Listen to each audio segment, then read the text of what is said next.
مجھے بتائیں میں کیا کروں کہ مجھے یہاں پر یہ مجھے ڈرائے نا. 25 دن سے ڈرایا ہوا ان لوگوں نے, ہر کسی کو ڈرایا ہوا ہے. فون پہ بات کرتی رکھو, فون پہ بات نہیں کرو. ارے فون پہ بات نہ کروں تو کیا کروں میں, کیا کسی سے بات نہیں کر سکتی؟ تو میں یہاں پر کہنا چاہتی ہوں کہ بھائی محب وطن ہے.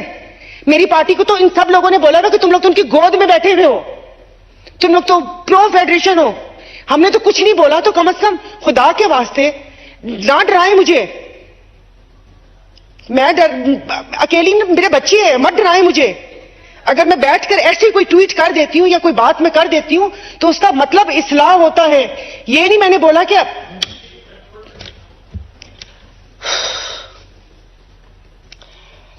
پتہ نہیں, اب تو بولنے کو بھی دل نہیں کرتا ان کو. تو اسپیکر صاحب, جہاں ملک کی حالت ہے, چلیں ٹھیک ہے, روٹی بجلی گیس سب کی پریشانی سہ لیں گے, کوئی بات نہیں. نہیں اے سی چلائے گا نا کوئی, 2 کمروں میں چلتا تھا, 1 کمروں میں سب بچے سب لوگ سوئیں گے, ایک وقت کی 1 روٹی کھا لیں گے. باہر سے جو کبھی کچھ کر لیتے تھے نہیں کریں گے, وہ کوئی گھومنا پھرنا ہوگا تو ایک گاڑی میں اوپر نیچے ہو کے بیٹھ جائیں گے. کہیں ڈرائے مت پلیز, یہ خوف کی فضا قائم نہ کریں.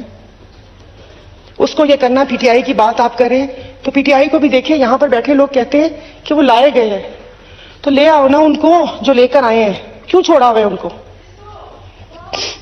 نو cross talk please, no cross talk please. آپ میرپور خاص کے حالات صحیح کریں, وہ سامنے دیکھیں, اسپیکر صاحب نظر آ رہے ہیں, تو اس سے کیا کہتے ہیں, تو سر پھر کٹہرے میں لے کر آ جائے نا. ابھی ایک استحکام پاکستان پارٹی بن گئی, جن کے بارے میں اب کہہ رہے ہیں کہ ہم مل کے پاکستان کو استحکام و دوام بخشیں گے. میں نے تو یہی سنا تھا کہ انہوں نے کہا تھا وہ اے ٹی ایم ہے, میں نے تو یہی سنا تھا کہ اون چودھری ڈرگ ڈیلر ہے, میں نے تو یہ سنا تھا فواد چودھری لوٹا ہے, علیم خان بلڈر مافیا ہے, زمینیں وہ کرتا ہے. یہ سب کیسے استحکام بخشیں گے؟ مجھے بھی تو بتائیں نا, مجھے بھی تو بتائیں نا کیسے استحکام بخشیں گے.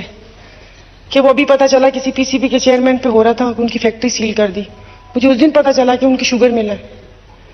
سارا سینٹ تو بلڈر سے بھرا ہوا ہے, ٹوبیکو مافیا بھی ادھر ہے. آج یہاں بات کر رہے تھے ٹوبیکو کی, تو میں نے کہا شاید پتہ نہیں لڑائی ہو گئی ہے ان سے.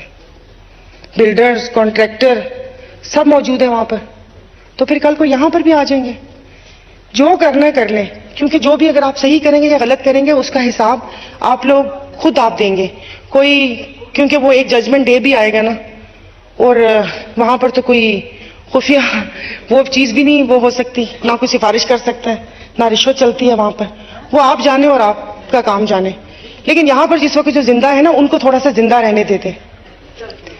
ماں باپ, جو بوڑھے ماں باپ ہیں نا, وہ بچوں کو اپنی بیماری بتاتے ہوئے شرمندہ ہوتے ہیں